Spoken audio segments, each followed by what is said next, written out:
আচ্ছা, ওখান থেকে 100 গজের মধ্যে যেখানে এইগুলা হচ্ছিল, ওই যে টাকা পয়সা লেনদেন কে কার কাছ থেকে, এই ঘটনাটা যেখানে বিচার আচার বা সালিশ হচ্ছিল, সেইখান থেকে 100 গজের মধ্যে আমার বাসা।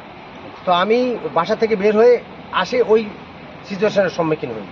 সেখানে আমি 5 মিনিট দাঁড়াই, তারপরে ওখানে ওই জিনিসগুলো আমি দেখি। কিন্তু এটার সঙ্গে আমি কোনো রকম সম্পৃক্ততা আমার নাই। যে নিউজটা আমার বিরুদ্ধে হয়েছে, এটা একটা পরিকল্পিত কিনা জানি না, এটা কিভাবে হলো, এর সত্যতা যদি আপনারা পান তাহলে যাচাই বাছাইয়ের মাধ্যমে আবারও আপনারা আমার বিরুদ্ধে নিউজ করবেন, আমার কোনো আপত্তি নেই। কিন্তু যদি মিথ্যা হয় তাহলে আমাকে আপনারা হেল্প করবেন, এটা আমার প্রত্যাশা আপনাদের কাছ থেকে। আমি কাউকে এই ব্যাপারে চিনি না, আমার এই ব্যাপারে পরিষ্কার কথা যে আমি এই নিউজটাকে প্রত্যাখ্যান করতেছি। আমি এই ব্যাপারে আমি কিচ্ছু জানতাম না, আমাকে ষড়যন্ত্র করে ফাঁসানো হয়েছে, কোনো একটা প্রতিপক্ষ আমার এই কাজটা করতেছে। কারণ এখানে আমি হলো ছাত্র দলের স্বেচ্ছাসেবক দলের আহ্বায়ক বনগাঁও থানা, আমার প্রতিপক্ষ থাকতেই পারে, এবং তারা এই কাজটা যে করছে এইটা তার প্রতিফল, এটা আমি পরে বুঝতে পারছি, এবং আমার মনে হয় আপনারাও এটা যাচাই বাছাই গেলে বুঝতে পারবেন। আচ্ছা, এখানে আর একটা বিষয় হচ্ছে সাংবাদিক মিঠুনকে উঠে নিয়ে যে হুমকি ধমকি ভয়ভীতি প্রদর্শনের একটা বিষয় এখানে উঠে আসছে, এই বিষয়টা কি? না, এটা ভেক কথা।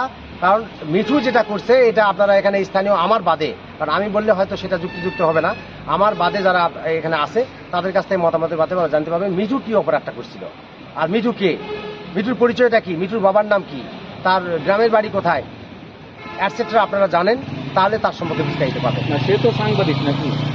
এটা আমার জানা নাই, সে বার্তাবাহক বোধহয়, সম্ভবত সাংবাদিক কিনা আমি জানি না। সাংবাদিক আর বার্তাবাহকের মধ্যে বোধহয় একটু ডিফারেন্স আছে।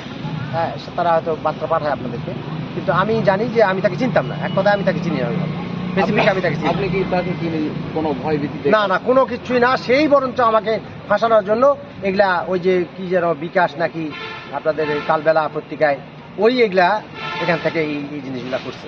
কিন্তু আমার মনে হয় মানে এটাই সত্য, যাচাই বাছাই আপনারা পাবেন যে আমার প্রতিপক্ষ তাকে ব্যবহার করছে। আচ্ছা, তাকেও ব্যবহার করা হয়েছে। মিঠুনের সাথে কি আপনার পূর্ব কোনো শত্রুতা ছিল কিনা? কোন মিঠুন? না, আমি তাকে চিনিই না, শত্রুতার তো প্রশ্ন আসে না, আমি তাকে তো চিনতাম না। আপনি কি তাকে আটকায় রেখে হুমকি ধমকি? না, এরকম না, ওপেন সবকিছু যা হয়েছে চার মাথায় হয়েছে বা ওই যে উপজেলায় হয়েছে, এখানে আমার কোনো সম্পৃক্ততাই নাই। এটা আপনারা আমি বাদে অন্য কারোর কাছে শুনলে ভালো হয়।